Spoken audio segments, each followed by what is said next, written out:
Good morning, everyone. Welcome to the Breakfast Club of New Jersey.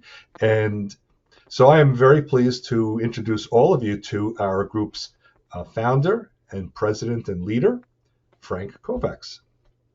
Good morning, everybody. I'll just take a few minutes before we get into our presentation.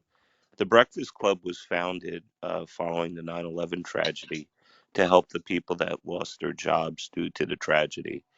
Over the years, the Breakfast Club has, continued to change their approach because of changes in the economy, changes in the financial situation of the country, the pandemic.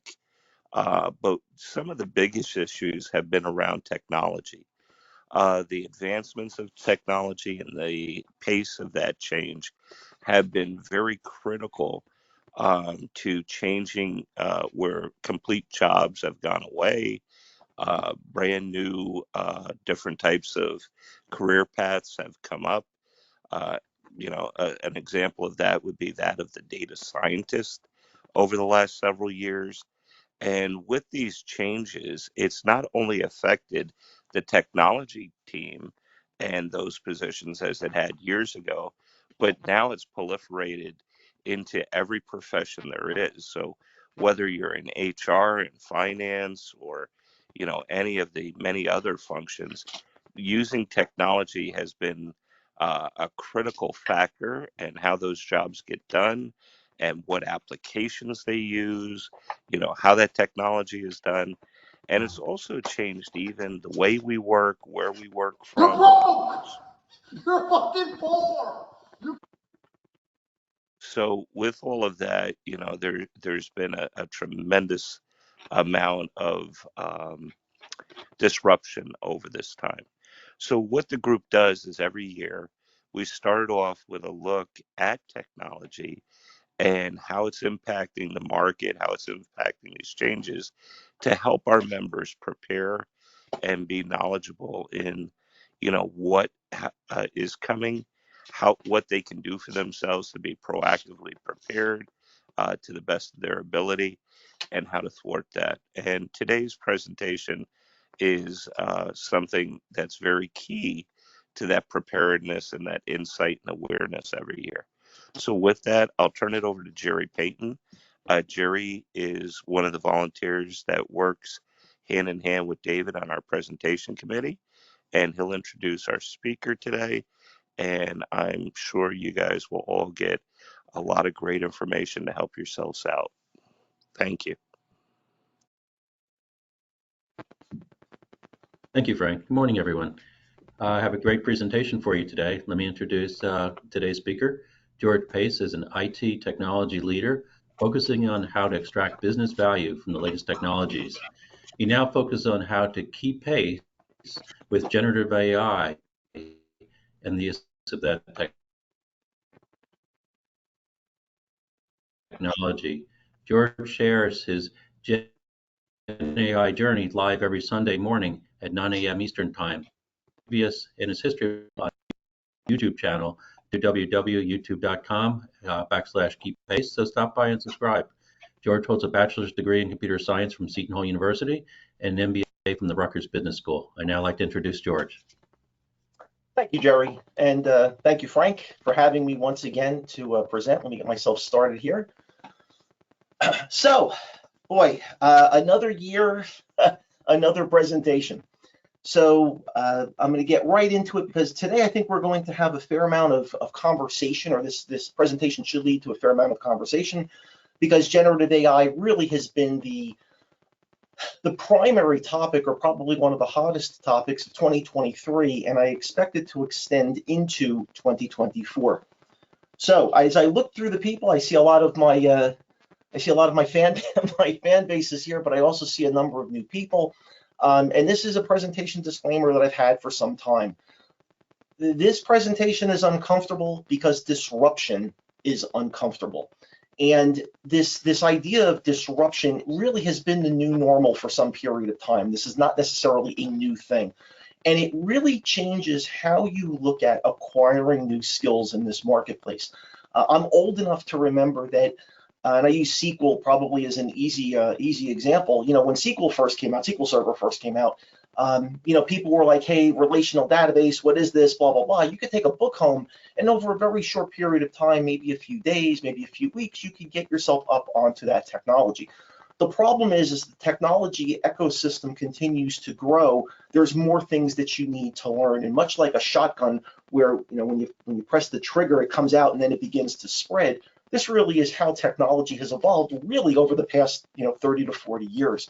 So if there's one takeaway you need to embrace, this is not even an optional. What you need to embrace is that reactively acquiring skills in this new ecosystem really isn't going to work well for you.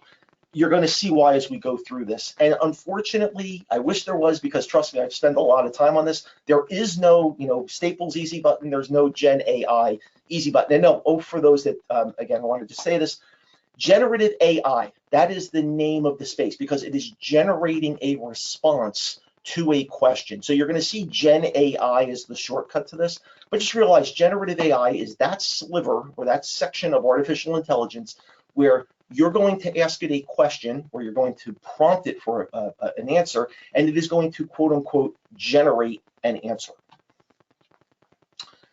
To give you a little background as to what I've been, thank you, David. So I'm looking at the wrong camera because I actually have two cameras here, unfortunately. GoToMeeting, I have my high res camera, but GoToMeeting, I have to remember I'm looking at this camera. So I've been giving presentations to the Breakfast Club now since 2011, and I wish I could tell you that there was an actual plan of attack that I had outside of that. It was about technology disruption and how do you effectively engage it. If you go back and look at 2018, 2017, 2018, 2019, I was actually on top of this AI stuff. There was a fair amount of foundational work that I built here. Now, the only reason I kind of veered away a little bit was largely due to COVID, was largely due to the digital transformation that was going on. I was still watching it in my reading. I was still doing some reading on it. And then really towards the end of 2022, I started to see that it was coming back. The generative AI stuff was starting to make an impact, and I'm back onto that horse. And truth be told, that's pretty much where I'm going to be, I think, for the remainder of my career. What I want you to take away from this, and I've been talking about this easily since probably 2016, I think, is don't look at what I've done in so much as think about it as a my skills 401k. In that work that I did back in 2011, back in work that I did in 2015, all of that has compounded over time. There's a reason I can look and talk to this space, largely because I've been there through these steps, and finally that's paying a dividend. So when we talk about 401ks, there's the financial version of a 401k, but I have this belief that there's this skills 401k, and I just wanted to use this slide to show how the investments that I put in over time help me today. Now, when I talk about a skill investment, here are specific things that I've done that help me. But this really was what I did over 2023 to give you an idea of how I prepare. So again, I like to use myself as the example. The first thing is reading. As people that have seen my presentations before, I say you really need to invest 30 minutes a day. I probably invest more than that, but that reading is based on a number of things. I looked at LinkedIn on a daily basis. I see my various things that I'm subscribed to come into my email, news articles, my own curiosity. There's a fair amount of, I'll call it reading / skimming that I do on a regular basis. For those that don't know, I've been doing it since COVID started. So I'm up to, I think I just did episode 191, tomorrow's episode 192. But all of 2023 has been focused on GenAI webinars. It's every Sunday morning, 9 o'clock, it's 30 minutes. And I really share my insights as to those articles that I think are key to understanding where we're going or what you need to focus on. Now, I realize that everybody is coming from a different skill set, different perspective, different interest in what they do from a career perspective, but I really show that ecosystem and what's changing and what you need to focus on. One of the things I learned this past year was this, And I don't know if that's the exact right title. I think LinkedIn called it GenAI carousels, where you had this idea of videos and text. Basically, it's a PDF. And at the end of the day, it's 8 inches by 8 inches. But it's a way to get a message out very quickly. I think I generated 4 or 5 of these carousels, and I'm going to show them to you in a little bit. Oddly enough, one of the networking moments that I had with Ken Lang back in, I think it was February of this year, there was a gentleman in Chicago that actually saw the work that, or the interview I did with Ken, and he proposed this, or he has this running, I don't know what they call it, like a running webinar where he gets about 5 to 6 thought leaders that present. I was actually the very first one to present in this. For those that don't know, a TED Talk is about 18 minutes. This was 20 slides in 20 minutes. So I'm going to show you that link in a little bit, but I actually had my first TED Talk-esque thing where I explained ChatGPT really in 20 slides. And then finally, content sharing on LinkedIn. And not only do I share content, but I provide my insights to it. If you look at this in totality, what I'd like you to think about is put yourself in that position where you're in an interview and somebody asks you a question about, generative AI or what's your thoughts on it? How do you see it impacting your space?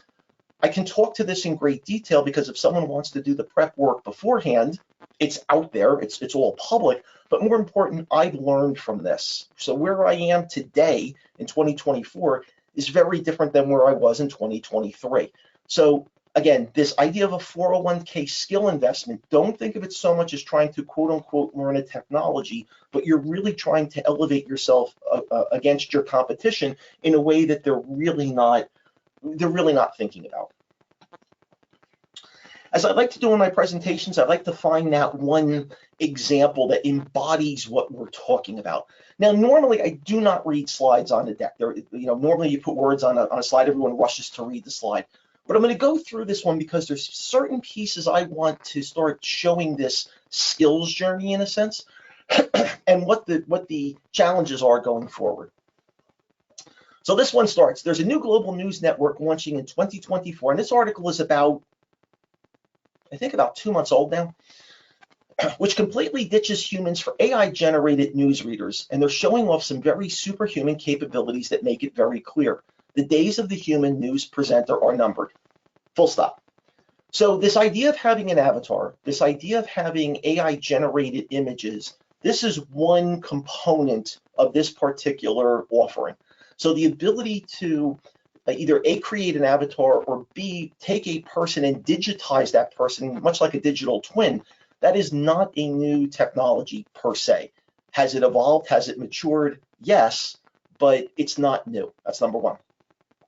Number two, so let's continue. Channel 1, which is set for full launch in 2024, says it will be the world's first AI-powered news network. The goal is to give each viewer a personalized broadcast. Okay, from a disruption perspective, we know that the idea of personalization is really important. So this concept of how do you take all of this, quote unquote noise and filter it in a way that it's meaningful for an individual, again, is something that's been going on. It's not new. Lastly, the AI avatars will be created from a scan of a real person with a digitally generated voice. Stop. The ability, and I talked about this back in 2017, I think it was, and it's gotten better over time, where you could provide a sample of your voice and it could reproduce it. That's gotten much better today. I think Microsoft's down to, I don't know, a couple of seconds of listening to you and it can replicate your voice. Then the AI-generated humans made to look real will report the news, though devoid of any real emotion. So you could read this and say, oh, I'm surprised, I'm shocked. But if we begin to decompose these pieces and start looking at it, we say, wait a minute, what is threatened from an automation perspective? What is a value proposition that, maybe I want somebody to report to me with emotion. Maybe I don't want the news given to me in a certain way. Maybe I want it delivered differently. So just understand, this to me is almost a presentation layer. If we were to look architecturally, presentation layer sits at the top. And the question becomes, all of those sources, how is it being personalized? Who's personalizing it? What's the authenticity of that source? There's a lot more behind this. So going back to my previous slide where I say, if somebody asked you an interview question, It's one to just react to what's here on this slide. But if you begin decomposing this and saying, well, wait a minute, here's where I see there's an impact, here's where I see there's an opportunity, here's where I see we would need to adjust business processes, this is really, I take these types of articles and decompose them on my Sunday webinar. Now, initially, this was going to be my summary slide, but then this hit really, I think it was the last week, if I'm not mistaken, of 2023. And again, I'll read this one, which I normally don't do. Google reportedly replacing select sales staff with AI. While the company's AI ad generators are relatively hands-off, Google has historically paid about 13,500 human staff to keep an eye on the tools, outputs, and create some ads from scratch. Those staff have been made redundant as Google's algorithms, like the new era of AI-powered ads it announced in May, have gotten better at automating their roles. Now, according to the report, Google plans to consolidate staff, including through possible layoffs, by reassigning employees at its large customer sales unit who oversee relationships with major advertisers. A lot of noise. Let's break that down quickly. So if you go back to my presentations, I think, again, it was in the 2017 time period, I came up with some principles. And one of those principles is that which can be automated will be automated. And if there's a secret sauce to GenAI that as I explain it to people, if we remember RPA was a form of automation that basically automated keystrokes. But if we think about this from the perspective of how do you automate mental tasks, how do you automate these things that we didn't think were automatable before, this is one of those things that's going on. Now, again, if we decompose this, we know that generative AI has this problem of hallucinations, which means it makes things up. The question becomes, is there's a technique here that's called the man in the middle, or the human in the middle, or the person in the middle, pick your favorite description. Does any of this get generated and immediately presented to a client? If so, this is really risky and potentially advanced. But again, if you read these at face value, it's scary. But when you begin to decompose these, you say, well, wait a minute.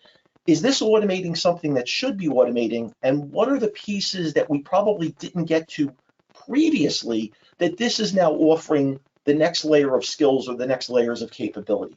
So that's how I look at these articles. That's how I want you to look at these articles. Don't get past the shock value and start asking yourself, what is the impact and where are the opportunities? Because I think that's the starting point when you begin learning about GenAI. The other thing I want to point out as I go through this deck, there's this dynamic.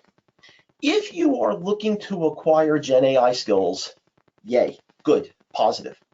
But if you're just going to use GenAI to find a job, you need to understand there's a very crisp dynamic going on here, that GenAI is going to be a tool you're going to use more of during the job search process. In fact, I think it's going to help differentiate you during that job search if you know how to use it effectively. However, all that's going to do, plus networking, plus the other things we talk about, all that's going to do is potentially get you in the seat for the interview. Now, once you're in the interview, they're going to start asking you questions about what is your view, what is your perspective, what is your experience, what is the impact of GenAI? And they're going to need you to be conversant in that. So understand, the way I structured this presentation, there's kind of two pieces or two sides to the coin. Side number one is how are you going to use it in job search, which is going to be important. But more importantly, okay, now that you got the interview, do you have the requisite skills? So you just cannot do one without the other. That's the point as we go through this. When it comes to skills, I can tell you that in my career, I have never, and I repeat, never, have seen anything like this. And when I say that, I've never seen it from a speed perspective. I've never seen it from a disruption perspective. I've never seen it from a scope perspective. This is really a unique moment. And when we look at, if we really go back and think about previous technologies that were promised to be, the be all and end all, I still remember when big data was out. Oh my God, big data, it's blah, blah, blah, blah, blah. But big data was just nothing more really than a storage mechanism. It looked at a different type of storage and processing problem. And it's like, okay, we have a solution for that. And as we go through a number of technologies, they had an impact, even if we go as far back as the iPhone. And at the end of the day, the iPhone was really a presentation device, in a sense. You've changed how people could consume information or access information. But they changed things, but they weren't disruptive to the point of really eliminating jobs at a macro level. Let's just say that. But if we now start looking at Gen AI and where it's showing up, and this is just a sample, by the way, I could have probably complicated the hell out of this particular slide. So let's just go through these quickly. In the upper left-hand corner, we'll start with model providers. Now, the funny part, and I've talked about this on my webinar, we've seen this before. I remember back in 2000 when there was this thing called application servers, and there was, I don't know, seemed like there was 25 to 30 different vendors out there competing to be the leader or to be in the top 5. And over time, the laggards go away. It happens every single time. Today, what we're watching is this idea of fee and free based. So OpenAI and the Microsoft, which is the $11 billion investment, and that's probably the one that gets the most press. But then you start seeing that next tier, which is Google. They have the one called Gemini, and they're working on variations of this. Amazon invested in Anthropic, which I think is part of open source. There's free models that are coming out. Meta's got their models. So understand that just being conversant about the models and realize there's no standards here. That's the other beauty part about this. As you're looking at this, realize that over time there will be standards, but just understanding the ecosystem of which engine. So instead of using models, if engine is a better term, for you to grasp for this, what engine are you going to use? And each engine is going to have its own value proposition. In fact, I just talked about this end of December, I believe, where Apple's figuring out ways as to how to get these generative AI models all the way down to your phone. And there's reasons for this. It's speed/latency. Will it be bespoke models? There's a whole ecosystem just on models. The next step down, in a sense, is vendor integration. I would tell you to go back and listen to what Salesforce did or announced, I think it was April of last year, about their entire Gen AI strategy and plan, the safety layers. There was a lot in their announcement. Now, how much of this they can pull off, I don't know, but at least it's a starting point or a framework to what to expect. ServiceNow is doing something similar. Realize these are SaaS providers that have access to a lot of data. GenAI loves data. And then Microsoft CoPilot, for those that are in a corporate setting, you may see upgrades where basically you're going to put the GenAI capabilities within the Office product so that you could say generate a presentation, generate a document. This is going to be that next level of productivity gains. Patterns and tooling are interesting from the perspective of your building solutions. What I would tell you is the guidance that we could talk about in the beginning of 2023, there's this thing called the RAG pattern, which basically was a way to take a model and augment it with your own proprietary information. That changed drastically over the course of even, 9 months. Regulation, if you're in audit, if you're in risk, if you're in security, there's regulation being talked about at the state, federal, and international level. There's a lot to know in that particular space. I think we're going to see AI offices. That's my belief. So again, what I'm trying to show you across this particular slide, I don't know what you do for a living. Don't necessarily care what you do for a living, in so much as you need to take these pieces and figure out where they impact what you do. And then the last one, I think you're going to see much more of this in 2024, is this idea of agents. It was being worked on in 2023. I think you're going to hear more about it through 2024 and 2025, where you've got these pieces of code that are running almost automatically to do certain functions or capabilities for you. Realize that this thing is continuing to move. So again, when I said earlier, if you think you can do this reactively, understanding how all these pieces and parts fit together is going to be important on a go-forward basis. Now, this experimentation is going on almost everywhere. Now, this was just an example, and again, I provide the LinkedIn link at the bottom. This just gives you a taste of ways that people are trying to figure out how to get the most bang for the buck. Realize that GenAI is not a quote-unquote cheap thing. there's a cost in terms of using it. And it's hard at the moment to really, how do we say this? It's really hard at the moment to say, if I spend this much on Gen AI, how do I measure that productivity? There are some things that are easier to do than others. I mean, one of the ones that's on here is, where is it? Code generation. I was in several conversations over the past year where, how do you really measure that productivity? How do you say, if I'm spending this, I'm getting that? There are some instances where it's easy, and there's other instances where it's just hard. This is back to the old days of, if you wanted to count lines of code as a productivity measure, well, I could write thousands of lines of code that do nothing, but if all you do is look at the count, well, so be it. Understand, and again, this is my setup. This work is going on now. This learning is going on now. This maturation or the patterns is going on now. It's not to say that they're done. Understand that this is a moving target. And I get back to my point. If you think you can do this reactively, these are the examples as to why you can't. That ship is moving away from you quickly. You got to figure out the appropriate balance. So now that I've kind of given you the problem space, in a sense, what can you start doing to align yourself better with the Gen AI space? So the first step, I think, is how does Gen AI work, at least at a high level? You don't need to be a technical wizard. You don't need knowledge at a technical wizard level. However, you really should have some broad idea. So as part of that presentation that I did, and you can see this is dated April 7th. I haven't updated it since. But if you go back to my 20 slides and 20-minute webinar, what I basically did was broke this down into very big pieces. And there's no singular place to start, but I'm going to start on the left. So the first one is you're going to have, and if you want to call this engagement sources, presentation layer, whatever it is, you're going to have these things that want to communicate with this quote unquote Gen AI black box in a sense.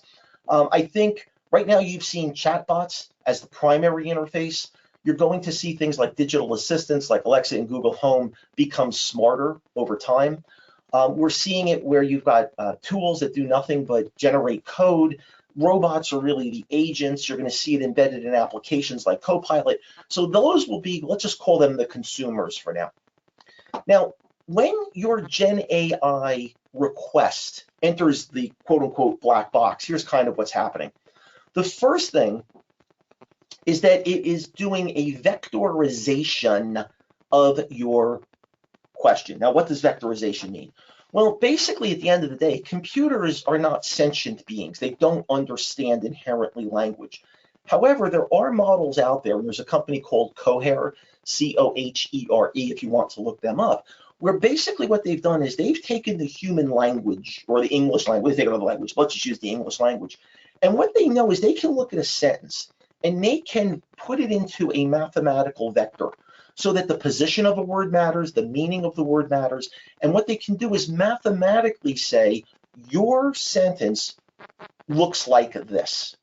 Now what it does is it takes that sentence, or that vector, and it now compares it against this body of, or the model, within the model, as to what do we have in the model that's very similar to the question.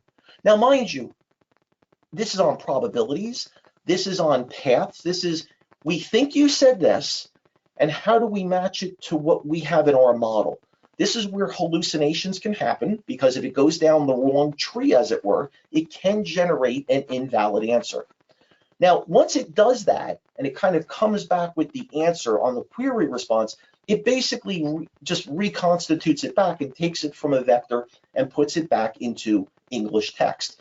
So understand, this thing in here, which is really the model, is a, I don't want to use the word glorified, but let's just say sophisticated look ahead engine.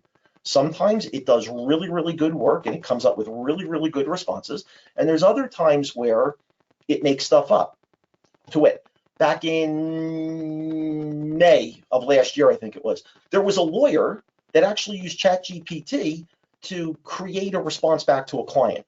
And what they later learned, ChatGPT made the whole thing up. So again, I'm not going much deeper than this, just understand that. these models, as it were, over time, I think are going to have different things like personalization, personas, different languages, different skill sets, different focuses. These models are, there may be very specific models, like BloombergGPT has one. There'll be very generic models. If I go up top, understand that one of the things that's the hot topic on these models is, where are you getting your data sources from? There's been a lot of lawsuits around this in terms of what's proprietary versus what's free information.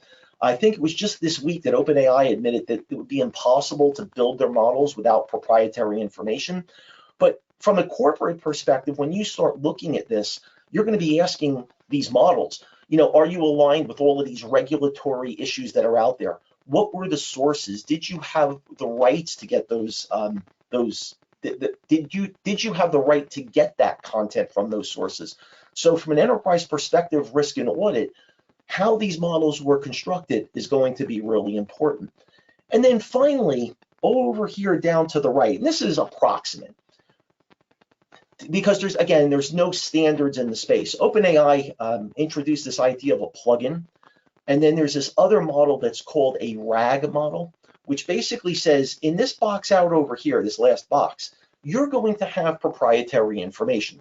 So let's say that you worked for, I don't know, Cigna, just to pick a name out of the hat. So Cigna may have a lot of information that's proprietary that they do not want part of this OpenAI, this large language model. So what you can do is, there's a pattern that says you can have a vector database here that you control. And what happens is you marry these two together in a way that you're separating proprietary information from common information. That's about as far as I wanted to get on this, but just understand it's in some instances it's a simple model, in some instances it's a complicated model, but understand at its core it is a sophisticated look-ahead engine, and that sophisticated look-ahead engine can and does make mistakes. So as long as you have this general idea of, question comes in, it's vectorized, it looks into the model, it comes back with potential answer or answers, it regenerates it back into English, and that's what you're seeing. At a very high level, that's the magic behind ChatGPT and large language models. Now that we've got kind of a basic understanding as to how ChatGPT and GPT works, this to me is where you start, and you have to learn the terminology. Now, I've done a couple of things here. So the first, this is and let me just bring this over a second. So if I bring over for a minute, and if you want to get me, if you just go to www.linkedin.com/keep pace, which is my brand everywhere, it will bring you to my page. And one of the things I would tell you is, if you scroll down to featured, all of my links are on featured. So the first one is my almost TED Talk. And if I come over here, this is my GenAI by 1.2 of vocabulary.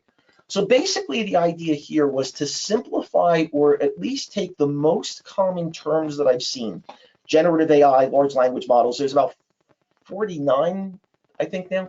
And what I did was, if it had a Wikipedia definition, that's there. In some instances, it wasn't there. It was in dictionary.com. This was more reading or enlightened reading. And then the last one was if there was training that I found available. Next to it was a very quick soundbite as to what that particular term meant. So again, it's version 1.2. That's my LinkedIn feed. And again, you can just do LinkedIn/n/keeppace. Remember this. If you're on an interview, you're going, wrong window. Having an understanding of the ecosystem, and again, you don't need to be down to specific vector databases and all this other technical nonsense, forget that. As long as you understand what hallucinations are, and the fact that there's multiple models, and the fact that there's no standards, that's kind of a starting point. But then you need to use that language appropriately or correctly, because if you don't, you're going to be, quote unquote, found out very quickly in that interview. So being conversant to me is really that first step, number one. Number two, the vocabulary is going to resonate with you in different ways. When I see the vocabulary, I first kind of say, what's the technical underpinning? Some other people may look at that word and say, well, wait a minute, what does that mean from a business perspective? So as you learn these terms, it's going to help you put together a plan of attack for how you go about learning more about this particular space. So again, I haven't had a chance to go back to this. I think my last one was back in, the last one was like in November. I got really busy from Thanksgiving on. So it's free, it's out there. I think it's about 49 pages. And again, I'll just do this only because I brought it up before. So if you were to click on this, a couple of things. I'm using a browser. I know the phone can be a little bit different, but if you look at this, it's 16 pages. And if you see this little, I guess, rectangle, if you click on it, it's going to put it full screen, and you actually get to go through it slide by slide. You can also, up in the upper right-hand corner, you can actually download that as well. So as you can see, just real quick, because I talked about the carousel earlier, you get a cover page. This is an 8x8 PDF at the end of the day. That's the magic. I put the overview, and then it's just the vocabulary, and then I have my own, my own ending page. So they're not really hard to do. It was just understanding what a carousel was, how do you build it, the tools that you use, etc. So, and it's up there, and it's free. Highly recommend you start with vocabulary. Whoops. I hate when the focus changes. Next, this is probably immediately after you have your vocabulary, you need to understand what prompt engineering is. Now, prompt engineering is basically, if you think about a model, let's break models into a couple. For now, I'm going to talk about generic models. So when we talk about the OpenAI GPT model, that is the most generic of generic models. If we wanted to talk about a specific model, we can talk about BloombergGPT as an example, which is focused on financial information. Right now, I'm talking about a very generic model. In a generic model, when you start asking it questions, it's going to give you back, I don't want to use the word generic responses, but let's just say it's kind of generic responses. What you're going to learn is, again, you're not dealing with a sentient being. So you need to tailor your questions in a very specific way, and that's what prompt engineering is about. Now, what I would say to you is there is a site, it's called learnprompting.org. It's completely free. But to give you a sense as to what prompt engineering looks like, or a taste of it, this one says, in the context of whatever job market you're in, I am discussing salary for company, or I'm sorry, job title, position at company, and you would fill in these sections, right? Which is known for its blah, blah. Now you're getting the point. You're starting to provide specificity. Now, again, there's all different ways you can go on prompt engineering. If you look at this one, they had one for resume writing, career pivot, salary negotiation, interview prep, networking. I found the interview prep one interesting, just from a, hey, tell me, the types of questions that Google might ask or AWS might ask. You can actually take results and say, can you explain this to me like I'm in 5th grade? So you're going to learn there's this language of communicating with these models that will help you better understand, will help you better question these models to get better results. So the more specific you are, I'm not guaranteeing this, you have a better chance of getting a more correct answer. That's good English, right? More correct. A better response than if you just randomly put questions together. So understand how the ecosystem works, number one. Vocabulary, number two. Now that you've got those under your belt, you really go into prompt engineering, and it's all, there are sites that you can actually do this for free. So if we were to stop the presentation right here, that alone is enough at least to give you the guidance, but we still have a few more to go. And again, there's a link down here. Let me just end this really quick. I don't know if I can do this, David, or not. Give me a second.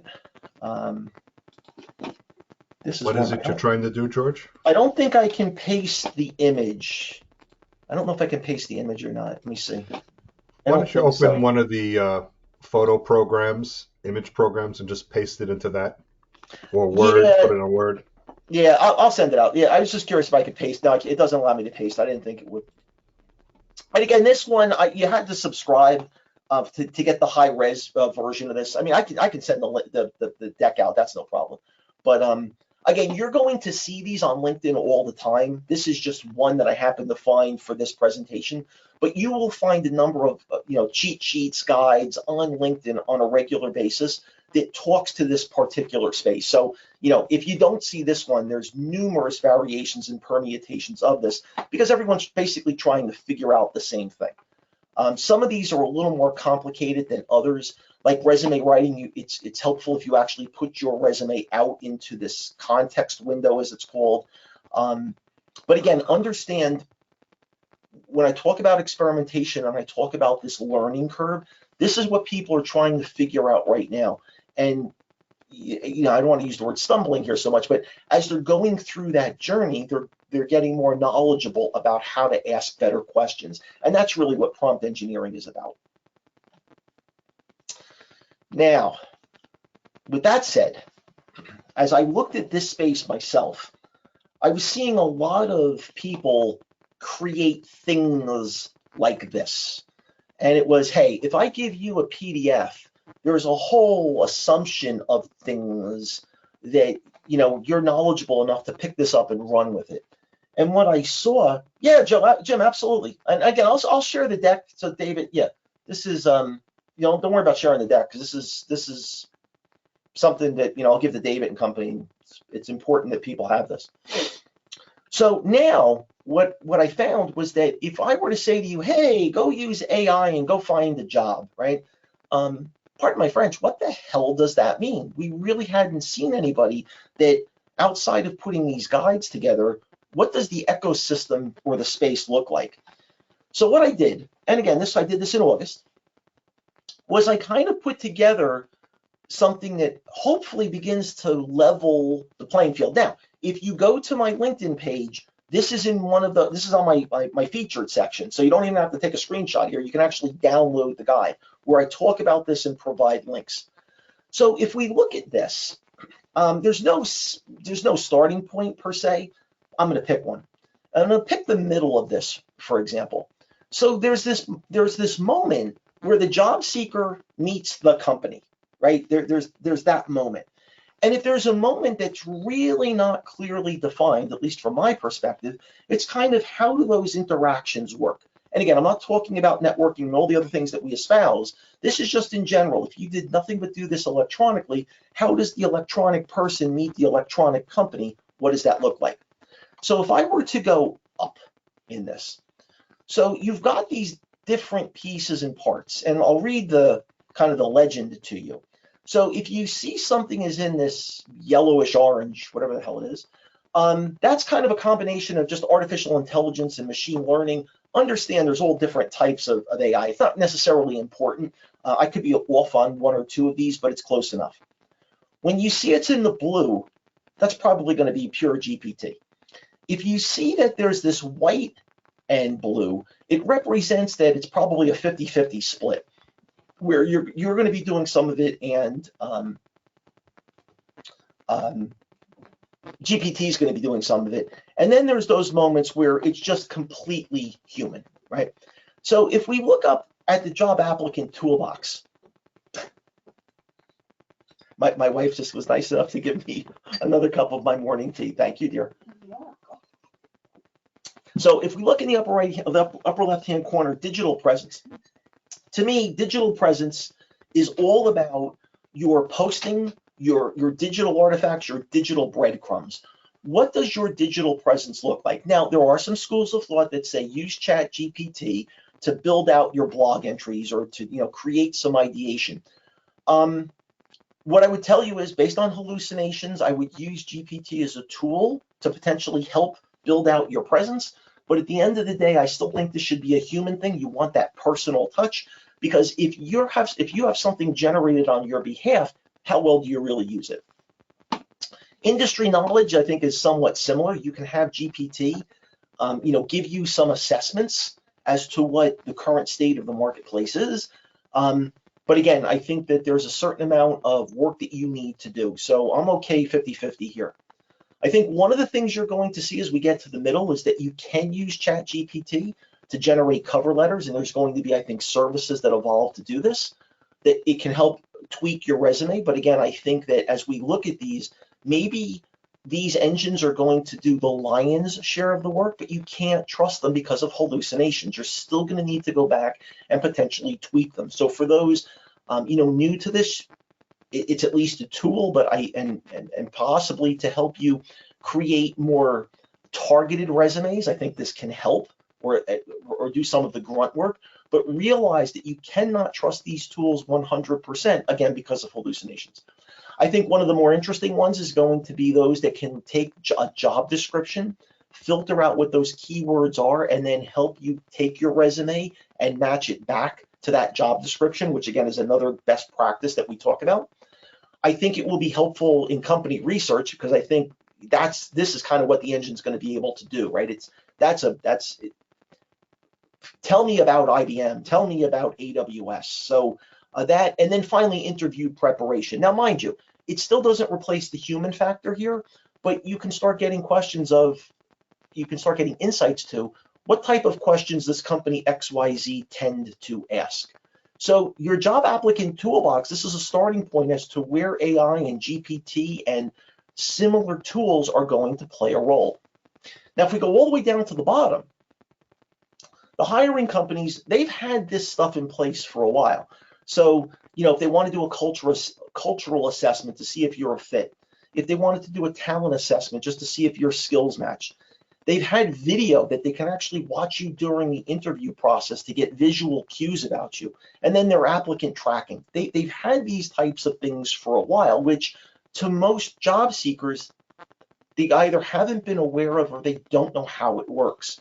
So to me, I started to go up a level and say, if you don't have this insight or you haven't heard one of the many presentations that gives some insights as to how this works, well, one of the things that we're going to start seeing is potentially a recruiting chatbot, number one.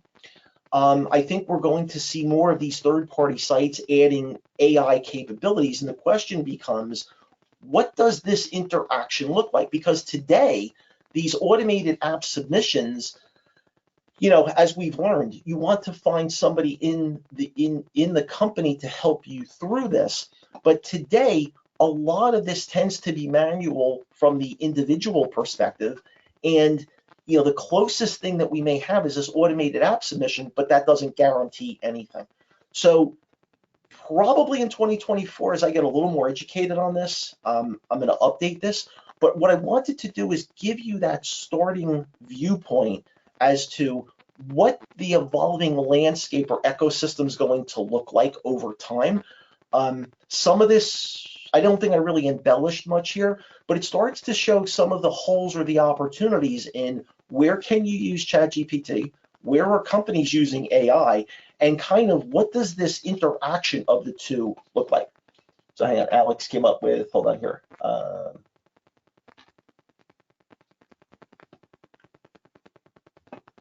This is from Alex. A recent article in Forbes says that people are spending 10 minutes using ChatGPT to fill out job applications. Yeah, I got one coming up on that, Alex. Yeah, so again, here, two pieces to this. Number one, to my knowledge, nobody tried to put together the starting map as to what this ecosystem looks like. That's number one. So at least now you can start getting an appreciation for all of the different capabilities that are present when we talk about where is AI and how is it impacting the entire ecosystem. So this is at least number one. I guarantee there's more work I can do on this. This was kind of my first swag. But again, for this presentation and for GPT, I wanted to give you a sense as to it's just not the tools that you're using, number one. Realize that those that are more savvy on using ChatGPT in the job application toolbox, that puts you at a disadvantage. So it goes all the way back to my previous slides of you need to understand ChatGPT and generative AI for the job search process, but realize you're still going to get to the interview process. So again, I'm trying to at least begin forming the the framework as to what all of this looks like. And again, this PDF is up on my LinkedIn page, so just feel free to download that. I think the next and the last section to talk about are some use cases, and this is what we're seeing today. So I'm going to bring these over. I'm going to talk about this at a high level because I actually have the links up so that you can see them. So let's just read the shock and awe titles first, then we can go through them a little bit. Unemployed man uses AI to apply for 5,000 jobs, gets 20 interviews. The nine top AI job hunting sites to land your next dream job. So those are job search specific. Customer engagement's wrong. I'm sorry, I didn't update that line. American Honda's 5-part strategy to deploy generative AI. This was in December, by the way. GM dealer chatbot talked into selling the Chevy Tahoe for $1. And then productivity, AI resource management, a new era of productivity, and Deloitte turns to AI to mitigate mass layoffs. So let me bring this over here. And these are in no particular order. These are just kind of articles I'll post over that we can opine on. So this is the first one. I'll actually just copy these so you guys have it in the chat for now.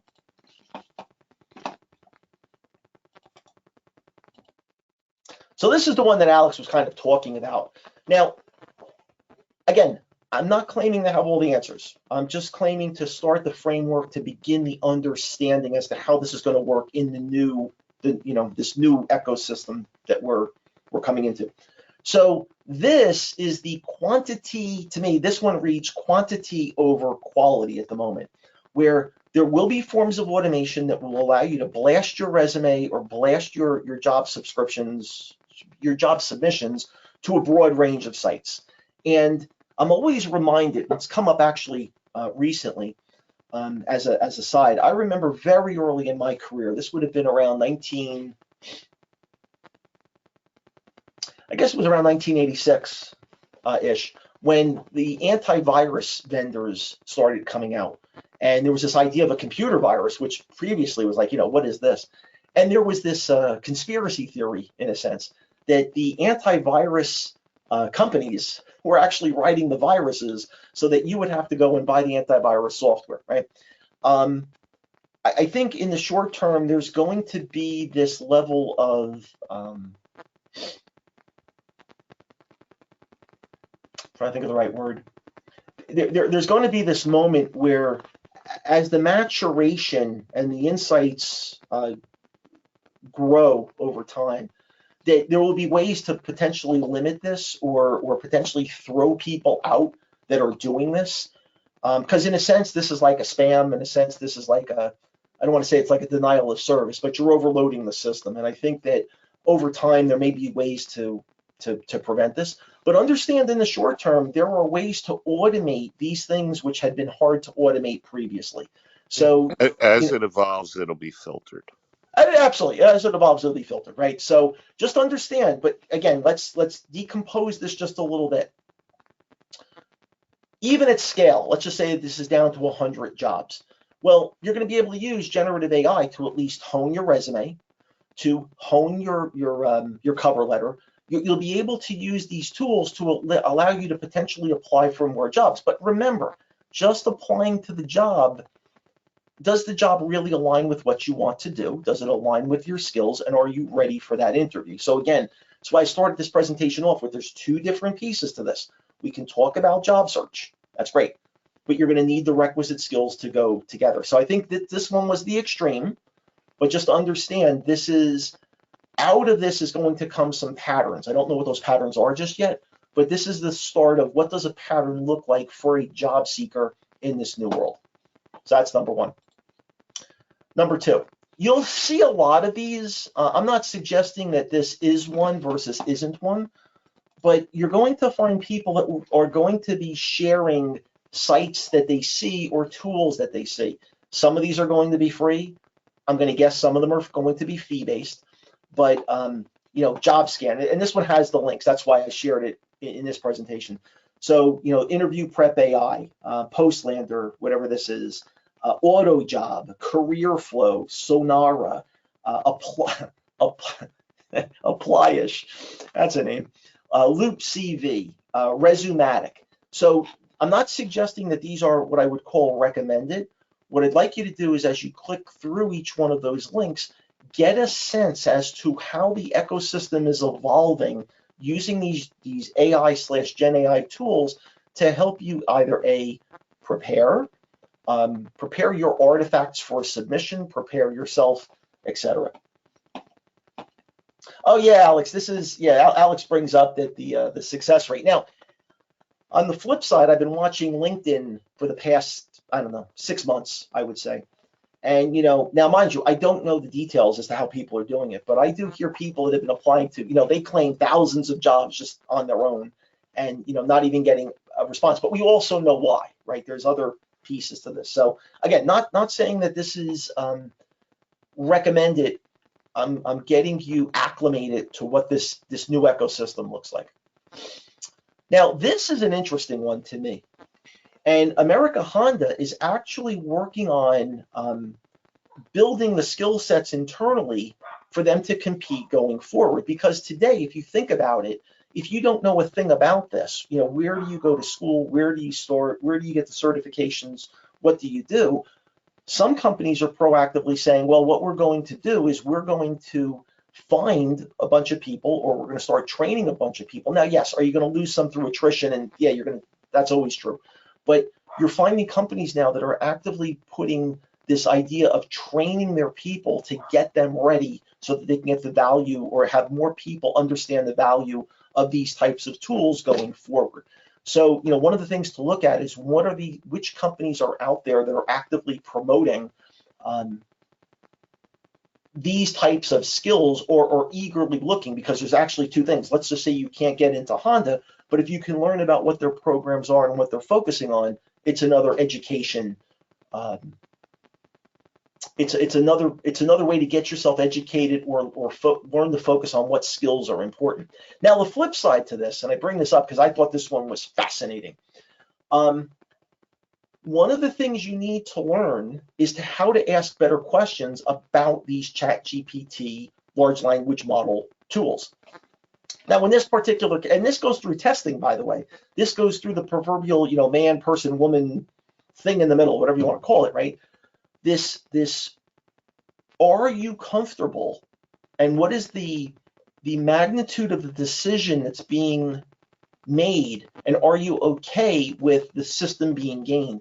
Now, in this particular one, this was kind of at the end of the day, they overloaded the chatbot, but it just goes to show you that when we start talking about risks, when we start talking about application at business levels, this is still not a done deal. There's still a lot of work to be done. So as we go back kind of between this Honda thing, one of the things that they're going to teach people is not only how to use these tools, but what are the associated risks and how do you mitigate them. So I really love this article, by the way, because the fact that they expose, if you notice, there's few companies that are really exposing ChatGPT to the outside world because of hallucinations, because of this thing called safety. Yeah, there's ways you can do it, but it's really the magnitude of, how big is the window that you're allowing, that you're giving that responsibility to ChatGPT. That's really the underlying question. The last two, did I put that one out there? Hang on, I'll put that one. I'll put that one out. Let me get rid of this. I don't think you need the medium piece. Oh wait, I can just do this. Let me just get the assistant to here. Copy that for you guys just so you have it. I can take that little question mark out. So that's a GM one. If there's a must read out of all of these, I would say to you, it's this one. I just saw this one within the past, I was going to say the past month. This one really started to look at how companies are starting to use AI to look at their asset management, in a sense. It's definitely where things are going. And I would also say that these two articles, sugar. Hang on.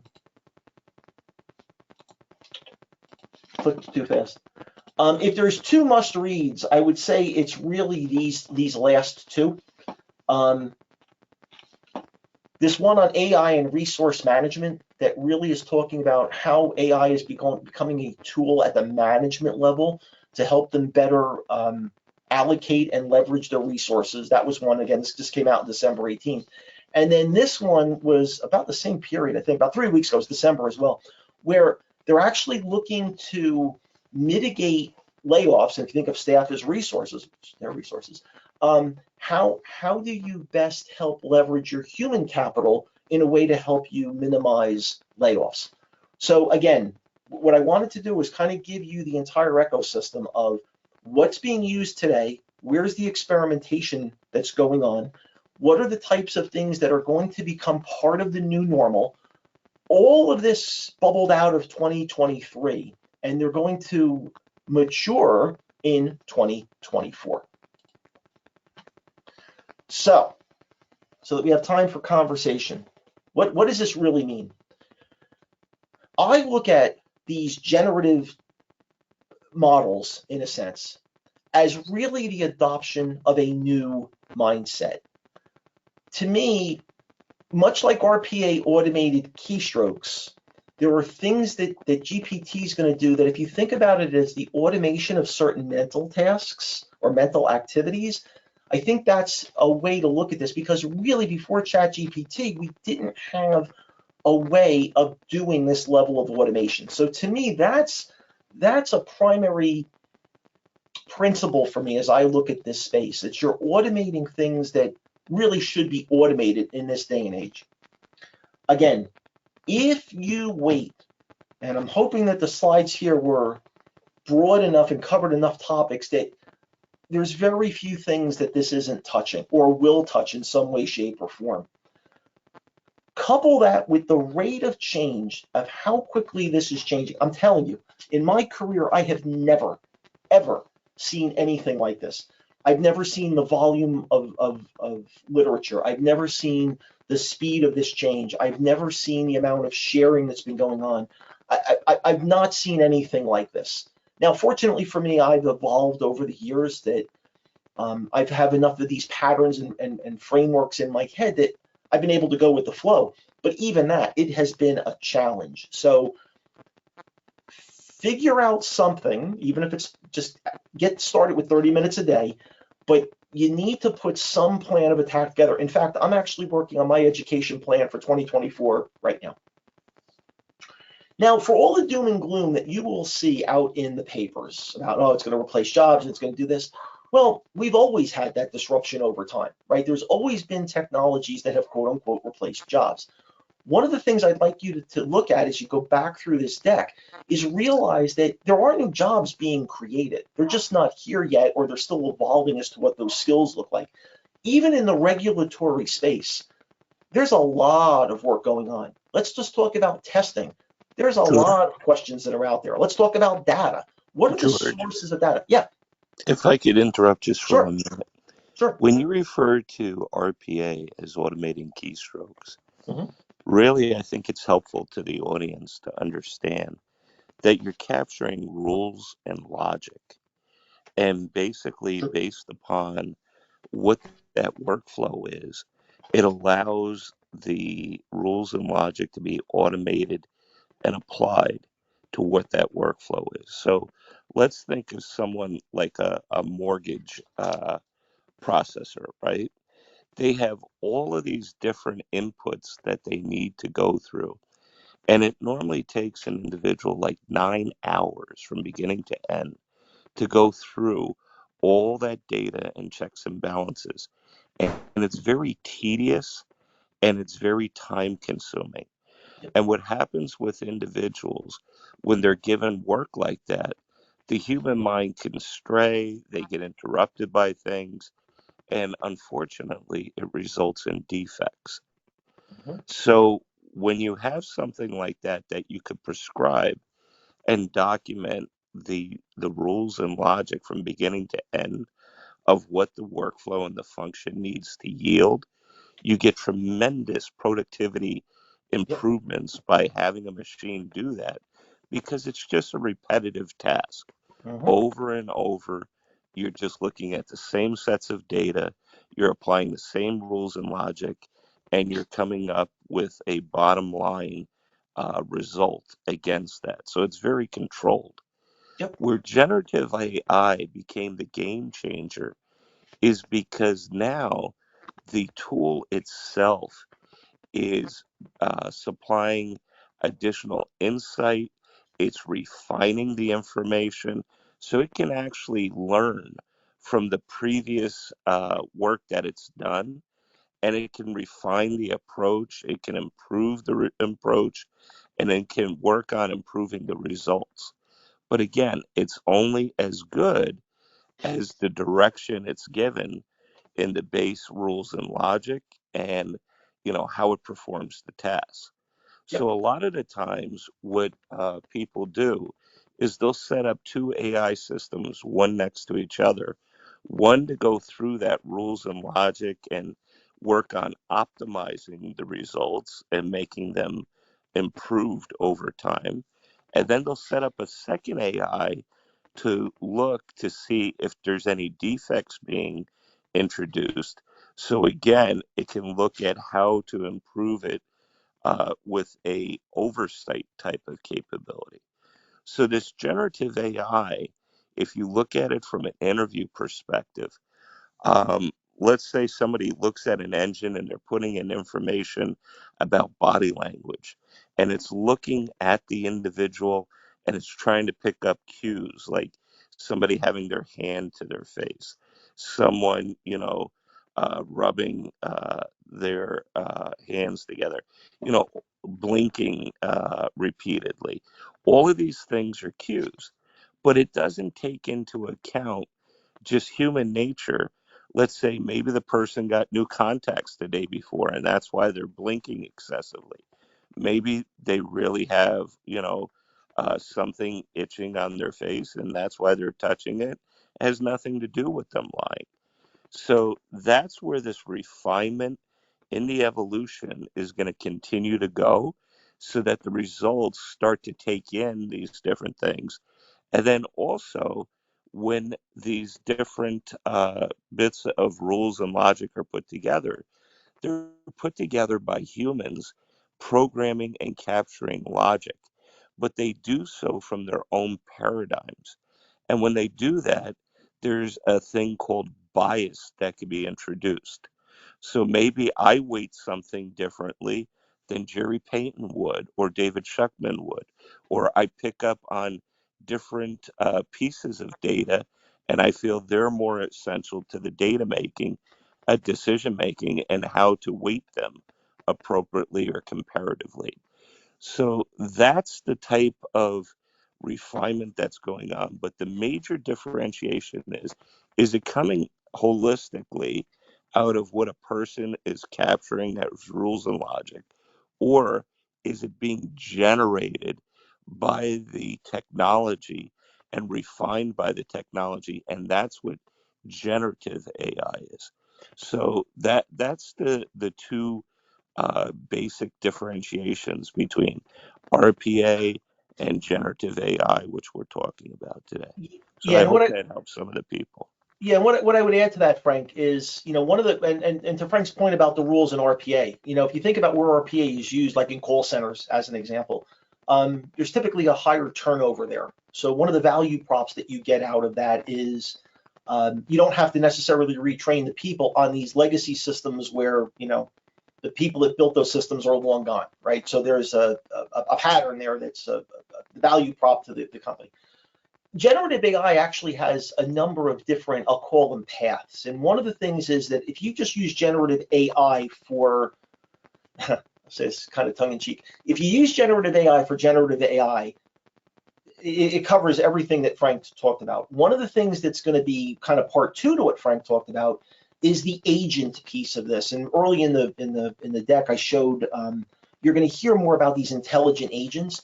Those intelligent agents, in my train of thinking, those are those more sophisticated things that once they figure out the pattern or the framework, that becomes the quote unquote automation as it works. So for example, if you say to some generative AI engine, hey, I want to go on a trip to Italy and I want to hit the top 5, whatever. And it comes back and it says, oh, your itinerary would be blah, blah, blah, blah, blah.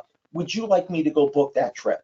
Well, there's certain things that they're going to be able to do in that become quote unquote repetitive over time. They won't be there day one, but it's kind of where we're going with this, that there will be certain of those tasks that get automated.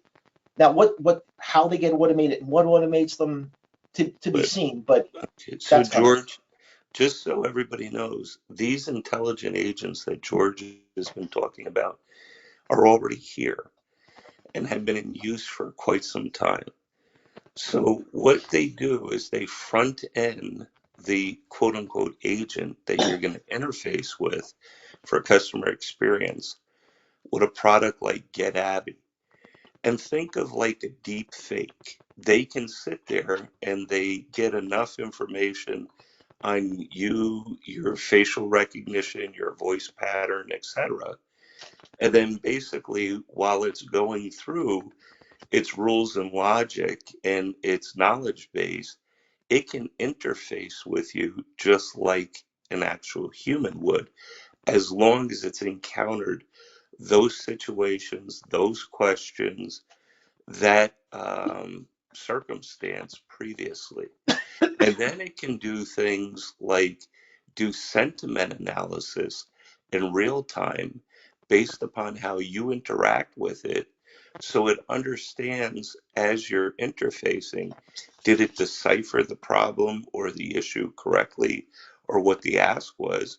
Or are you responding that no, it's off base? It will interact with you in order to get those sentiment pieces and real time adjust to that interaction with the human that's using the chatbot or the automated interface with the intelligent agent. So like we're saying, there's a lot to learn. But again, just from a job perspective, things I would tell you to start looking for. The data space is huge.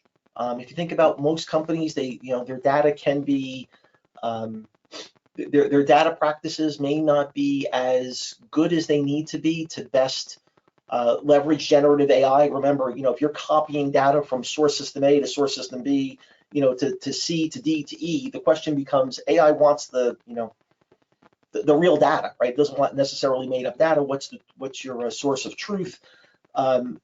Audit, compliance, test. There's jobs that will be coming out of this. The question becomes you understanding the space that you're in and finding those opportunities, or at least getting a better appreciation for what's coming. And for myself, this really is my sole focus. Where I'm at in my career, there's just so much here that it's going to keep me busy for the foreseeable future. So again, for those that don't know, my streaming channels, I stream every Sunday morning at 9. I don't really care which one you use. There's Facebook, LinkedIn, Twitter. If you follow me on LinkedIn, you're going to get the notification. If you go to my Facebook page, it's there. I'm using a tool called restream.io, so it allows me to stream to a bunch of these. YouTube is really my homepage for, or my repository, I should say. So let me just put this up so you can see it. Basically, if you go to playlists, and I have to update, I know I'm behind. This is the full, what they call podcast, I enable it. But these are all of the episodes, so you have more than enough information. Much like I did here today, where I broke down some articles, that's basically what I do. And then, I do some blogging with Substack. There's probably more coming in 2024. But again, it's just a matter of X number of hours in a day, and how many of these things can I tackle simultaneously. So with that said, that's what I had for to share with you guys this week. I hope you found it, interesting. Again, this is, from an AI and job search perspective, this is one that I'm open for feedback on or input to, but just the ability to start giving people an insight as to what they're up against, that was the idea. So that's what I had, David. Wow, terrific, George. Thank you so much. Always a treasure trove of information. And, for some of us, we're just getting into this right now. We're just hearing about some of the details behind it right now. George has talked about this as a little bit of a learning exercise for us. So please feel free to reach out to George as needed. He's provided lots of ways for you to do so. In just a few minutes, when we officially end the meeting, we are going to stop the recording and keep this virtual session open for some either Q&A or hanging around. But until then, if anyone has a quick question for George, now is the time to do so. You can quickly unmute and ask your question. So please do so. Hi, George. This is Anna. Who's sending out the slides? Are you or David? I'll send them to David.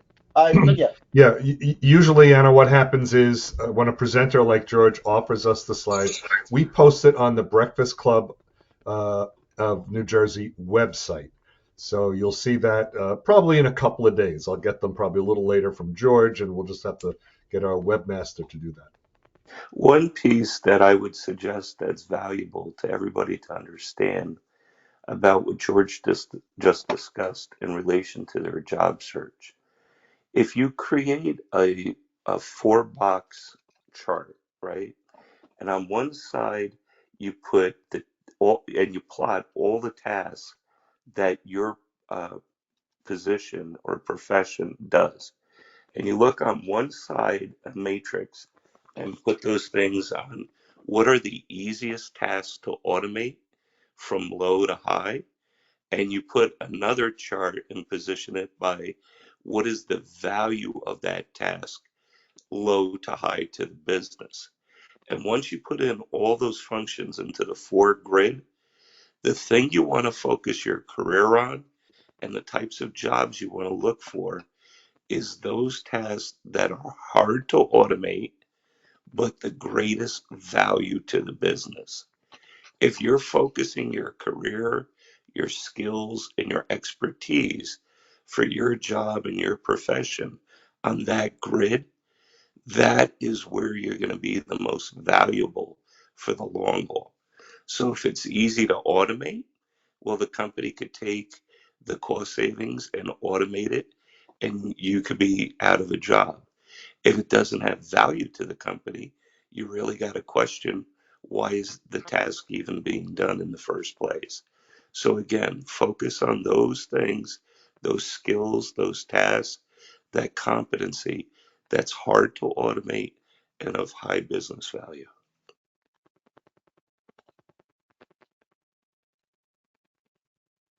Thank you, Frank.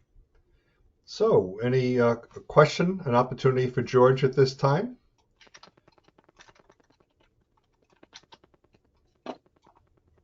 Oh, where are my Sunday morning peeps? Well, George is asking question to himself. Where are my? Oh, come on, where are my Sunday morning peeps? I know Carol's on. Come on, let's get a little. David, is it George or is it Aiden? I know, right? Yeah, it's funny, George. You do have on your slides Aiden, so a picture of you and Aiden. So when you do maybe this presentation next year, please remind some of us just who Aiden is, your former living avatar, I guess. Hold on. Hold on. Hold on. Hold on. Yeah, and Aiden, I guess, was as George was first investigating and learning about AI as a topic. He created his alter ego. My alter ego, there he is. Still have him. All right. So listen, folks, you certainly can reach out to George directly, or you can follow him on Sunday mornings. George is always willing and able to provide information to any of us when we want and need. And like I said, in just a moment, we will keep the session open just to kind of hang around the virtual meeting room since we're not yet meeting in person. I want to let you know who's visiting us here at the Breakfast Club next month. So we will be here on February 10th at 8 o'clock in the morning virtually, just as we're meeting now.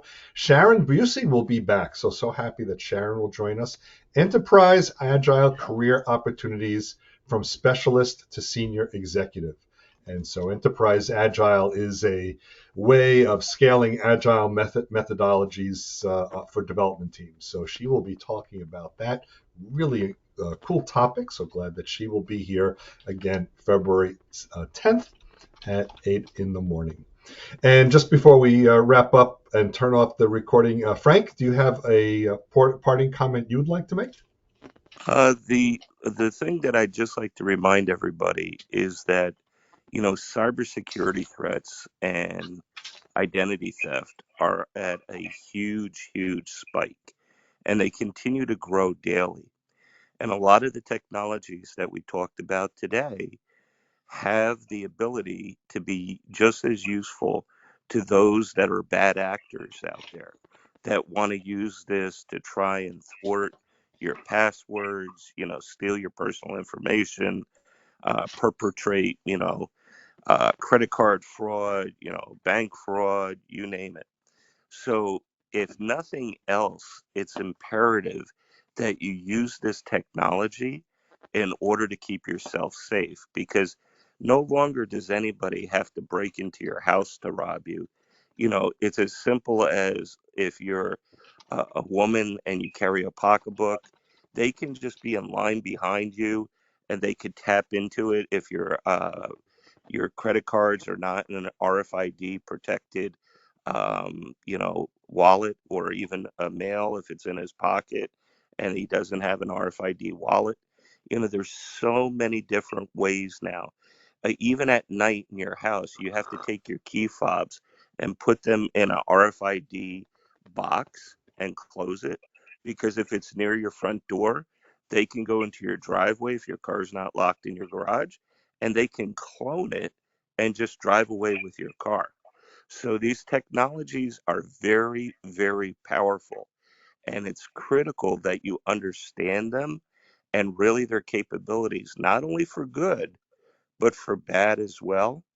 And, people are calling up people just to get them on the phone and get you talking, just so they can take your voice print and then use it for ill. A lot of these financial institutions now, they're using your voice print as a way to authenticate you, which to me is just mind-boggling, instead of using multi-factor authentication. So it's very, very critical. Safeguard your data. Go out to the three major credit bureaus. If you're not applying for a mortgage or any type of credit, lock down, the ability for them to, get credit on your behalf. There's so many different things out there now that I highly recommend you look at and safeguard yourself from, because this technology, hackers are even getting to the point where they're going to ChatGPT and asking them to write a program that, because they don't even know how to program themselves, and then they just execute it in order to perform some of their nefarious activities. So it's very, very critical that you guys stay up on this and learn it, and make sure that you're doing the right thing to keep yourself safe.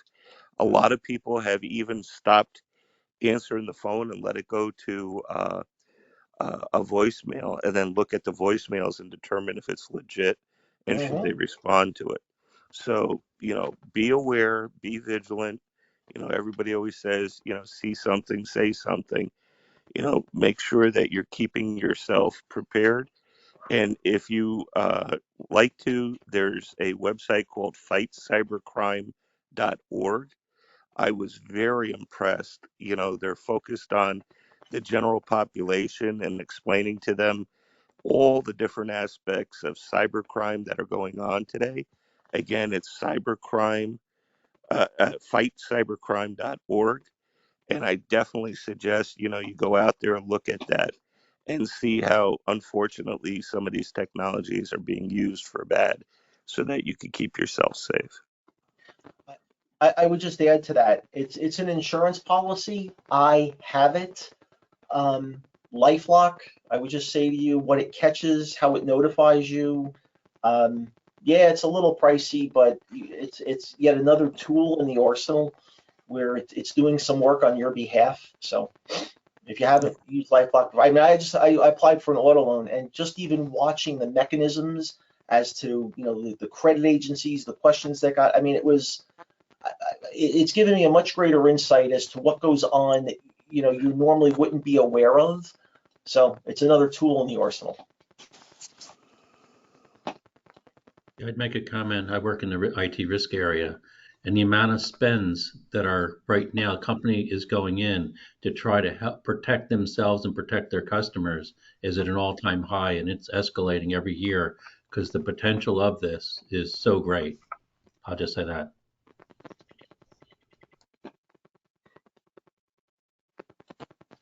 So I just wanted to leave everybody with that thought. If nothing else, because, some of you may not be in job search, so this may not be directly applicable right now, but it is applicable in other ways. So, folks, I am going to turn off the recording. Thank you very much, but we're hanging around the room. So we could talk more about any questions you have with cybersecurity that Frank was raising and that or LifeLock or services like that. So thanks, everyone, and we hope to see you next month.